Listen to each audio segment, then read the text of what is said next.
All right, let's get into it. Today, we're talking about how Reese Witherspoon, one of the most famous actresses in the world, did something pretty incredible.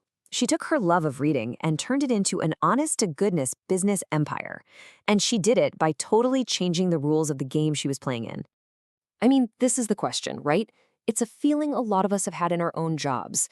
You know you can do more, you can see a bigger picture, but the opportunities that keep coming your way, they just don't measure up. Well, this is exactly where Reese Witherspoon found herself. And look, let's be clear, by any standard measure, she was at the absolute top of her game. She was an A-list, Oscar-winning household name.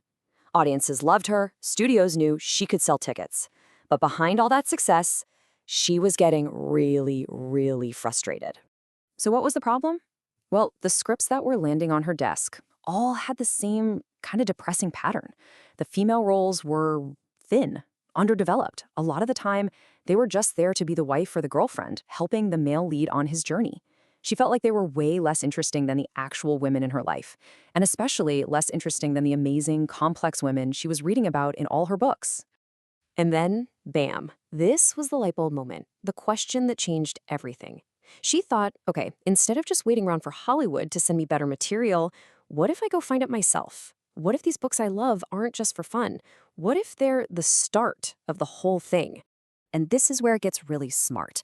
Her lifelong habit of reading all the time. It stopped being just a hobby. It became a powerful tool. You could even call it market intelligence.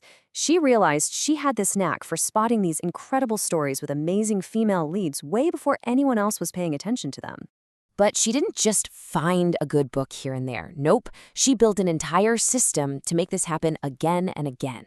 And that system has two main parts. Her production company, Hello Sunshine, which is all about putting women at the center of the story, and of course, her incredibly popular book club. Okay, this is the truly brilliant part. Her book club isn't just a book club. It serves three functions at once. First, it built this giant community, millions of people who learned to trust her taste in books.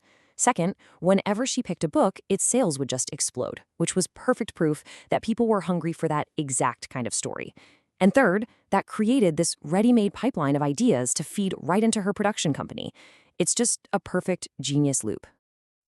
There's actually a business term for what she did. It's called vertical integration.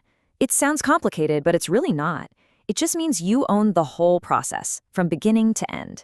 Instead of just being one part of the supply chain, the actress, she decided to own the entire supply chain, from finding the story to getting it onto your screen. And this lays it out perfectly. Look at this chain. It all starts with her discovering a great book. Then she uses her book club to build an audience for it and validate that people want it.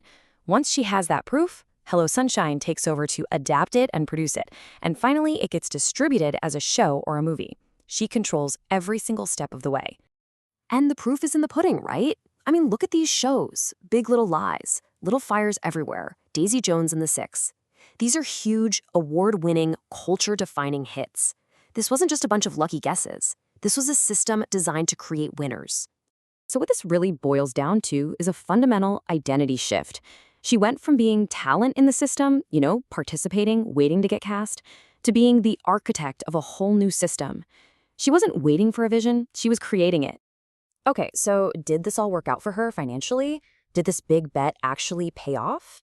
Well, let's just say the numbers are pretty good proof that her model was more than just a creative success. And I want to be super clear about this. The kind of money we're about to talk about, it has nothing to do with her salary for a movie. This is a totally different ballgame. So in 2021, a majority stake in Hello Sunshine was sold. The deal valued the company at around $900 million. Let that sink in. A $900 million company that she essentially built from her nightstand. This is the key. This wasn't a paycheck. This was equity money. It's the value that comes from building and owning the machine, not from just being a cog in someone else's machine. It's the difference between being an employee and an owner. All right, so that's a great story for a movie star, but what's in it for us? Well, the principle here is something we can all use.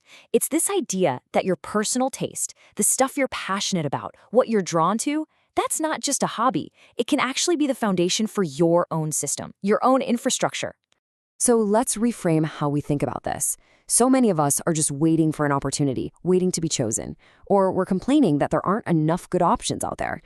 The Reese Witherspoon playbook flips that on its head. It says, stop waiting to be chosen and start choosing.